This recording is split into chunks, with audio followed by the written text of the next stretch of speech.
The colony ship Endless Dawn moved slowly through the empty space between stars, carrying 300 people toward a new life on a distant world called New Montana.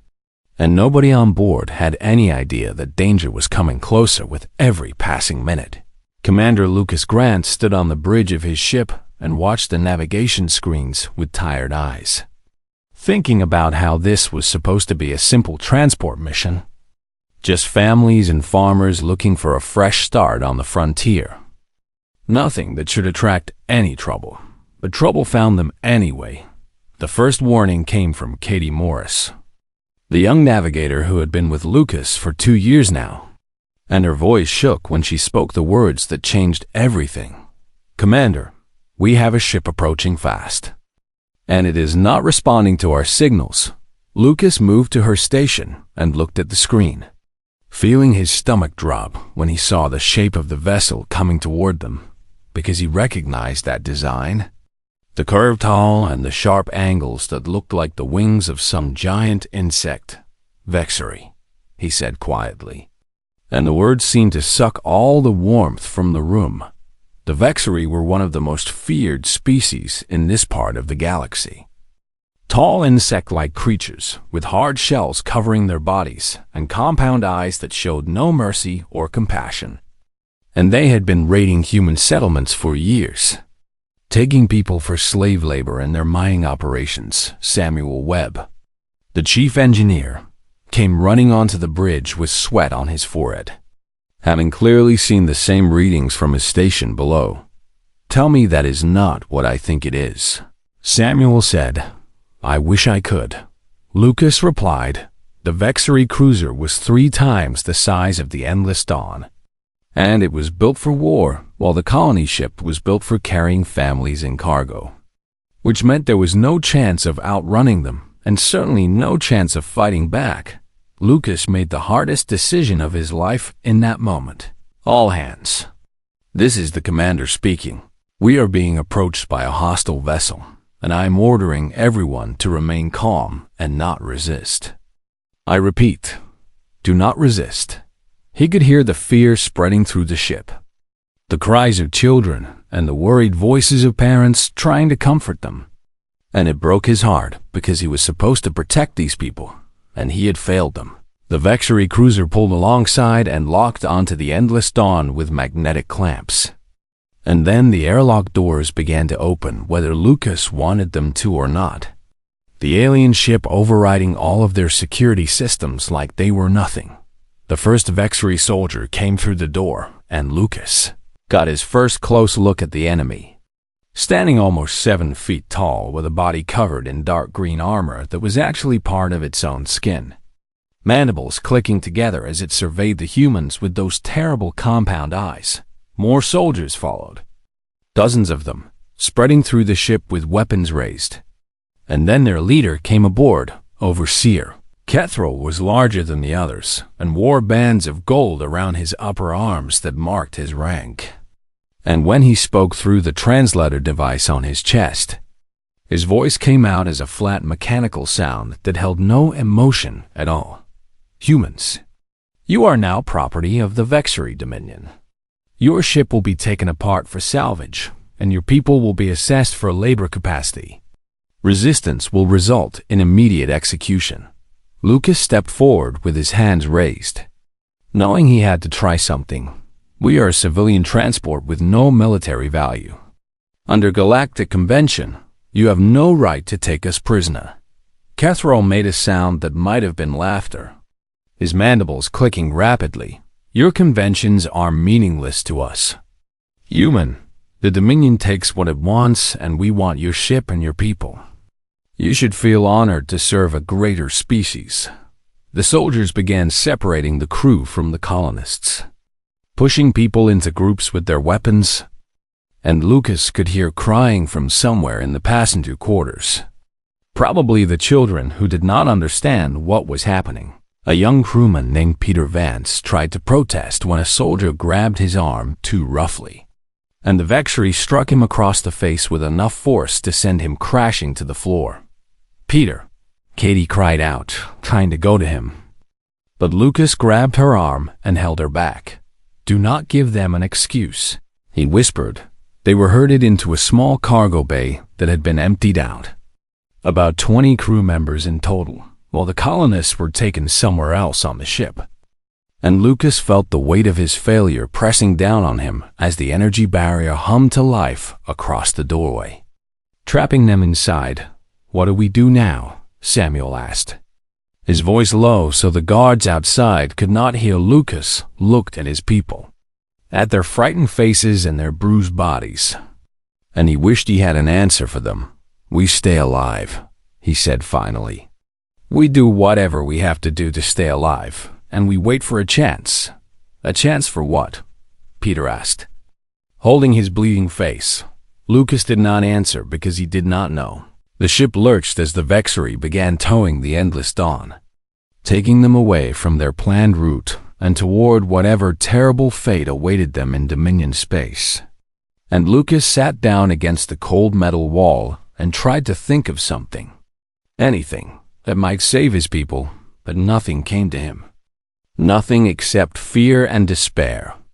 And he had never felt so helpless in his entire life. Somewhere on the ship, a child was still crying. 3 days had passed since the Vexery took control of the Endless Dawn, and Lucas Grant had lost count of how many times they had dragged him to the interrogation room, where the walls were stained with things he did not want to think about, and the air smelled like fear and pain. The interrogator was called Vexenal, a Vexery specialist who seemed to take great pleasure in his work. And he had tools that could make a human body feel agony without leaving marks. Tools that sent fire through the nerves and made the brain scream for relief that never came. "You will tell us the defense codes for New Montana Colony," Vexenal said, his mandibles clicking with what might have been anticipation. Lucas was strapped to a metal chair that held him completely still, and his whole body ached from the previous sessions. But he kept his voice steady when he answered. "I have told you 100 times already. I am a civilian transport commander. I do not have access to military codes. I carry farmers and teachers, not soldiers." Vexenal pressed something against Lucas's temple, and the world exploded into white-hot pain that seemed to last forever, though it was probably only a few seconds. And when it ended, Lucas found himself gasping for breath with tears streaming down his face. "All human commanders have connections to your military networks," Vexenal insisted. "You will give us what we require, or the pain will continue." Overseer Cathrall watched from the corner of the room, his compound eyes reflecting the dim light, and he seemed almost bored by the whole process. Like this was just another routine task in his day. "Perhaps," Cathrall said slowly, "we should try a different approach.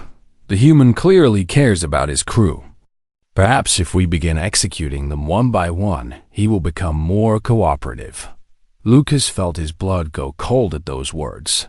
"One every hour," Cathrall continued. "Starting with the youngest. I believe there is a boy barely out of his training years. He would make an excellent example." "No," Lucas said, pulling against his restraints, even though he knew it was useless. "Leave them alone. They do not know anything either. None of us have what you want." Cathrall leaned closer, his alien face impossible to read. "Then you are all worthless to me. And worthless things get disposed of. Think about that, human. Think very carefully." They dragged Lucas back to the holding cell and threw him inside, where Samuel and Katie rushed to help him while Peter and the others watched with haunted eyes, knowing that any of them could be next. "How bad?" Samuel asked, helping Lucas sit up against the wall. "Bad enough," Lucas managed to say through cracked lips. Katie tore another strip from her uniform and tried to clean the blood from his face, her hand shaking as she worked, and Lucas could see how much this was breaking her. How much it was breaking all of them. "They are going to start killing us," Lucas said quietly. "One every hour unless I give them codes I do not have." Peter made a sound that was almost a sob. And Lucas could not blame him because the boy was only 20 years old and should have been safe at home instead of facing death on an alien ship. "There has to be something we can do," Katie said. "There has to be some way out of this." Lucas closed his eyes and tried to think past the pain in his body and the fear in his heart, searching through his memories for anything that might help. Any piece of information or any contact that could make a difference. And then he remembered something. It was a name he had heard years ago, when he was still serving in the Colonial Defense Force. A name that was spoken in whispers and never in front of officers. A name that carried weight, even among people who had seen the worst the galaxy had to offer. He remembered meeting the man who owned that name. Just once, at a military outpost on the edge of human space. And he remembered the look in that man's eyes.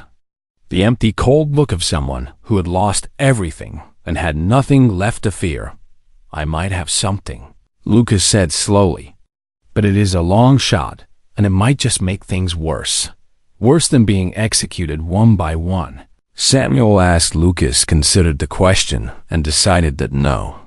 Nothing could be worse than that. "When they come for me again, I am going to try something. I am going to give them a name. A name that might scare them enough to change their plans." "What name?" Katie asked. Who could possibly scare the Vexery? Lucas thought about the stories he had heard. The rumors and legends that had spread through the fleet like wildfire. Tales of a single human who had become the monster that monsters feared. "His name is Nathaniel Cole," Lucas said.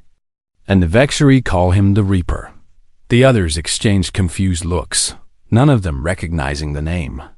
But Samuel's face had gone pale, and Lucas knew that the old engineer had heard the stories too.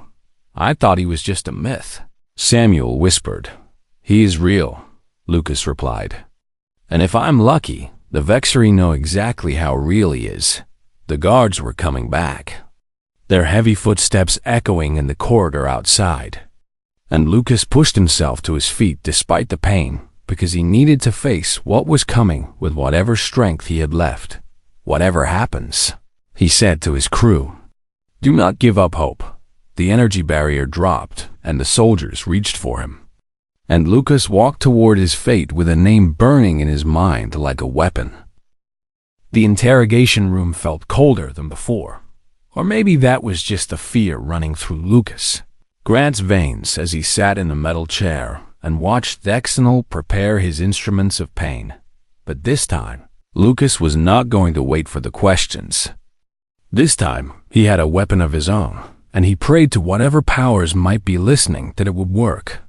"Before you begin," Lucas said, keeping his voice as calm as he could manage, "there is something you need to know, something that might change how you want to handle this situation, Overseer." Kethril made a dismissive gesture with one of his clawed hands. "You have nothing we want except codes. And since you claim to not have those codes, you have nothing at all." "I have information," Lucas continued. "Information about who's going to come looking for this ship when they realize we are missing." That got their attention. Both Vexery turning their compound eyes toward him with sudden interest. And Lucas felt a spark of hope in his chest. The Endless Dawn was not just carrying random colonists, Lucas said, speaking carefully and making sure every word landed with weight. "One of the passengers is someone important, someone whose family has serious connections in human space." Dexenal clicked his mandibles impatiently. "Explain yourself clearly, human. We do not have time for games." Lucas took a deep breath because this was the moment that would either save them or doom them. When they realize we have been taken, they will not send a search party. They will not send a diplomatic mission. They will send him. "Him," Kethril repeated. "You speak as if this single word should mean something to us." "The passenger I mentioned is his niece," Lucas said. "She is traveling with her husband and 2 young daughters, and if anything happens to her, if anything happens to any of us, he will come for you." "Who?" Dexenal demanded. "Give us a name or stop wasting our time." Lucas looked directly at Kethril when he spoke Nathaniel Cole. For a moment, nothing happened, and Lucas felt his heart sinking because maybe the stories were just stories after all. Maybe the name meant nothing to these particular Vexery, and he had just thrown away his only chance. But then he noticed something change in Kethril's posture. The overseer took a step backward, his mandibles clicking rapidly in a pattern Lucas had never seen before, and his compound eyes seemed to darken as if shadows were passing behind them. "You are lying," Kethril said, but his voice had lost its confident edge. "I am not." Lucas pressed forward, sensing that he had found the crack in their armor. "Hannah Cole?" "Now married, name Harrison, is aboard this ship with her family. I have shared meals with her during the voyage. She told me about her uncle, about what he does and what he has done." Dexenal looked confused, turning toward his superior with questions in his alien eyes. "Overseer, I do not understand. Who is this human that his name causes such a reaction? I have not heard this designation before." Kethril did not answer his subordinate immediately, instead moving to the communication panel on the wall and initiating what looked like a secure channel. Speaking rapidly in the Vexery language with clicks and whistles that the translator could not keep up with, Lucas watched and waited, barely daring to breathe, as Kethril had what appeared to be an intense conversation with someone on the other end of the line. And he could see the overseer's body language becoming more and more agitated as the conversation continued. When Kethril finally turned back around, his whole demeanor had changed. "Take him back to his cell," Kethril ordered the guards. "There will be no more interrogations today." Dexenal stepped forward with obvious frustration. "But Overseer, we have not obtained the information we need. Surely we should continue until—" "I said take him back," Kethril interrupted, and there was something in his voice now that silenced all argument. "And verify the passenger manifest. Find Miss Hannah Harrison and confirm her identity. Do it now." The guards grabbed Lucas and began escorting him out of the room. And as he passed through the doorway, he heard Dexenal asking the question that must have been burning in his mind. "Overseer, please, tell me who this human is. Why? Does his name matter so much?" Kethril's response was quiet, almost reverent in its fear, like a child speaking of monsters in the dark. "The humans call him the Reaper." Lucas felt a grim satisfaction as the guards dragged him through the corridors, because now he knew that the stories were true. Now he knew that somewhere in the galaxy there was a man whose very name could make the Vexery tremble. The question was whether that man would come in time. The question was whether he would come at all. Back in the holding cell, Lucas shared what had happened with the others, watching their faces shift from despair to hope as he described the way Kethril had reacted to the name. "So this Nathaniel Cole is real," Katie said, "and the Vexery are afraid of him." "Afraid is an understatement." Lucas replied, "I have never seen a Vexery look like that before, like something was crawling up his spine." Samuel nodded slowly, his old eyes thoughtful. "The stories I heard made him sound almost supernatural, like something from a horror tale. But I never believed them because how could one man do all those things?" "What things?" Peter asked. "What did he do?" Lucas looked at his crew and knew that they needed to understand what kind of help they might be getting, what kind of man might be coming to save them. "Let me tell you what I know about Nathaniel Cole," he said. "Let me tell you about the Reaper." And he began to share the legend. The holding cell had grown quiet as Lucas began to tell the story of Nathaniel Cole, and every member of his crew leaned in close to hear, their eyes wide with a mixture of hope and disbelief. "It happened 12 years ago," Lucas said, "on a small mining colony called Kepler's Reach, out on the edge of human space where the law is thin and help is always far away." He paused, remembering the details he had gathered over the years from whispered conversations and classified reports he was never supposed to see. The colony had about 500 people living there, mostly miners and their families, and among them was a man named Nathan Cole, a soldier on leave who was visiting his brother, his brother's wife, and their 2 young sons. Katie pulled her knees up to her chest, listening with intense focus. The Vexery came without warning. Lucas continued. A raiding fleet that descended on the colony and took everyone. Every single person, because the Dominion always needs more workers for their asteroid refineries. And they do not care where those workers come from. They took 500 people. Samuel said quietly, I remember hearing about that back when I was still serving. The whole colony just vanished overnight. Lucas nodded. The official story was that everyone was dead, killed in the raid, because nobody wanted to admit that human citizens had been taken as slaves. But that was not true. They were alive, most of them anyway. Being transported to Vexery space, Peter shifted uncomfortably, probably imagining the same fate awaiting them. Nathan Cole was not on the colony when the raid happened, Lucas said. He was out in the mountains on a hunting trip, trying to get some peace and quiet before returning to active duty. And when he came back, he found nothing but empty buildings and Vexery blueprints in the dirt. So what did he do? Katie asked. He went after them.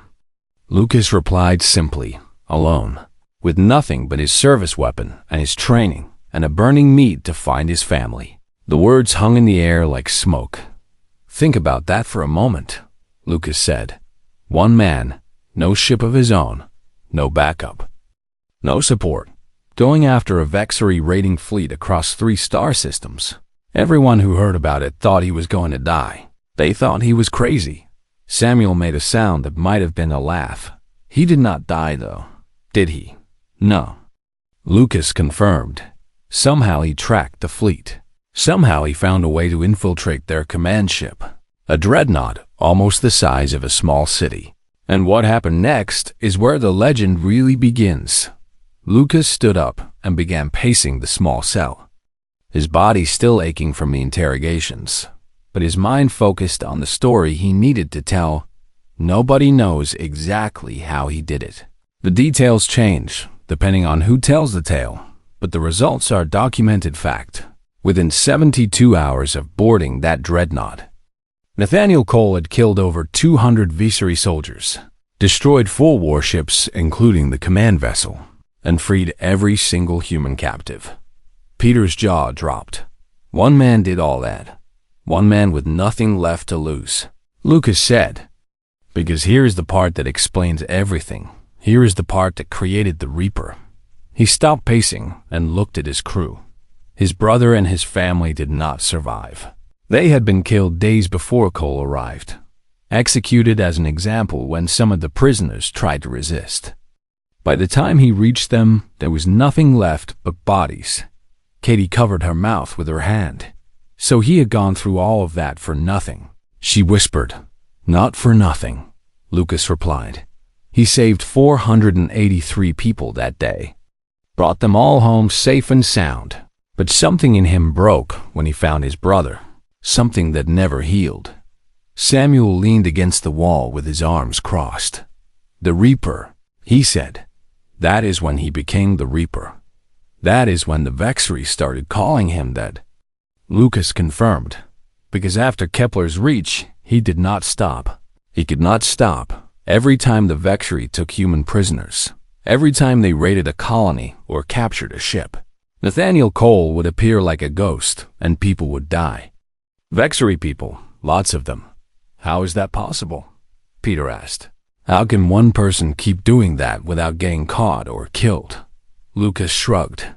I do not know. I do not think anyone really knows. The Vexery have tried to kill him dozens of times over the years, and they always fail.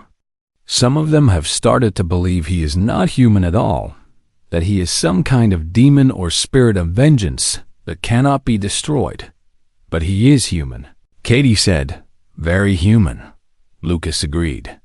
I met him once, about 6 years ago, at a military outpost where he was resupplying. And I remember looking into his eyes and seeing nothing there. No fear, no joy, no hope. Just cold, empty purpose. The ship shuddered slightly around them, and Lucas heard distant sounds of activity. Vexery voices raised in what might have been alarm. That is why his name scared Kethril so much. Lucas said, because the Vexery know that if Nathaniel Cole comes for them, their chances of survival drop to almost zero. He's the one thing in this galaxy that they genuinely fear, and his niece is really on this ship. Samuel asked Hannah Harrison. Cabin 47, traveling with her husband and 2 daughters. Lucas confirmed. I did not know who her uncle was until we started talking over dinner. She mentioned he was in the military and very protective of her. I did not put it together until I needed a weapon to use against our captors. Katie looked toward the ceiling as if she could see through the metal to whatever was happening above them. Do you think he is coming? Lucas thought about the cold, empty eyes he had seen 6 years ago. About the stories of a man who crossed star systems to save strangers because he could not save the people he loved. If Hannah is on this ship, Lucas said, then yes, I think he is coming. And what happens when he gets here? Lucas did not answer, because the truth was that he did not know. What he did know was that when the Reaper arrived, everything would change, one way or another. The attack came without any warning at all. One moment, the Vexery dreadnought crushing tide was moving steadily through space, and the next moment, the whole ship lurched violently to one side as something exploded deep in its core, throwing Lucas and his crew against the walls of their holding cell. Emergency lights flickered to a deep red color, and alarms began screaming throughout the vessel. The kind of alarms that meant something had gone very wrong. What is happening? Peter shouted over the noise before anyone could answer. Another explosion rocked the ship, and the lights went out completely, plunging them into total darkness. And then the humming sound of the energy barrier that kept them trapped simply stopped. The barrier is down, Samuel called out. I cannot see anything, but I think we can get out. Lucas reached out and found Katie's hand in the darkness. Everyone stay close together. Hold on to the person next to you. We are going to try to reach the colonists. They moved through the pitch-black corridors like blind people, stumbling over debris and pressing against walls to keep their bearings. And all around them they could hear the sounds of chaos. Vexery soldiers running and shouting, weapons firing somewhere in the distance. Screaming that might have been alien or human. The emergency lighting came back in patches, giving them brief glimpses of what was happening. And what they saw made Lucas's blood run cold with a strange mixture of terror and hope. There were bodies everywhere, Vexery bodies, killed by precise weapons fire, their green armor cracked and their compound eyes staring at nothing. And the pattern of the kills spoke of someone who knew exactly what they were doing. Someone who had turned this mighty warship into a hunting ground. He is here, Katie whispered. The Reaper is actually here. They found the colonist holding area by following the sounds of human voices. And when they reached it, they discovered that the door had already been forced open and 300 civilians were huddled inside. Frightened but alive, a woman pushed through the crowd and Lucas recognized Hannah Harrison. Her face pale but her eyes clear and focused. Commander Grant, she said. Thank God you're alive. Are you injured? Nothing serious, Lucas replied. Where's your husband? Here, said Ben Harrison, emerging from the crowd with a Vexery weapon in his hands, clearly taken from one of the fallen soldiers. Someone let us out about 15 minutes ago. Told us to wait until it was safe to move. Someone? Lucas asked. Did you see who? Hannah shook her head. The lights were out. We just heard fighting nearby. Terrible sounds. And then the barrier dropped and a voice told us to stay put. The ship lurched again and Lucas heard the distinct sound of engines failing. The deep rumble that meant the crushing tide was dying around them. We need to get to the shuttle bay, Lucas announced to the crowd. Everyone follow me and stay together. Help anyone who cannot move fast on their own. They moved through the crippled warship like a river of frightened humanity, stepping over Vexery corpses and trying not to look too closely at what had been done to them. and Lucas led from the front while Samuel and Ben guarded the sides and Katie brought up the rear. The shuttle bay doors were already open when they arrived, and inside sat 4 Visari shuttles with their boarding ramps lowered and ready. But that was not what made Lucas stop in his tracks. Standing in the center of the bay was a single figure. Nathaniel Cole was older than Lucas remembered. His hair more gray than brown, and his face lined with years of hard living, but his eyes were exactly the same. Cold and empty and utterly without fear, he wore simple civilian clothes that were now stained with alien blood. And in his hands he held 2 weapons, one human-made and one clearly taken from the Vexery, Commander Grant, Cole said, his voice calm despite the chaos around him. Good to see you again. Get your people on those shuttles. We have about 5 minutes before this ship breaks apart. Lucas snapped into action immediately. Everyone move now. 4 groups, 1 shuttle each. Families with children go first. The colonists streamed past and Hannah Harrison stopped in front of her uncle, her 2 young daughters peeking out from behind her with wide eyes. Uncle Nathan, Hannah said, her voice breaking with emotion. Cole's expression softened for just a moment, the ice in his eyes melting slightly as he reached out and touched her cheek with surprising gentleness. Hey, dear sweetheart. Told you I would always look out for you. How did you know we were in trouble? How did you get here so fast? I always know where you are, Hannah. Always have and always will. He looked at Ben and gave a brief nod. Get them on the 3rd shuttle from the left. It has the best navigation system. I have loaded coordinates for a rendezvous point where human ships are waiting to pick you up. Ben did not waste time arguing.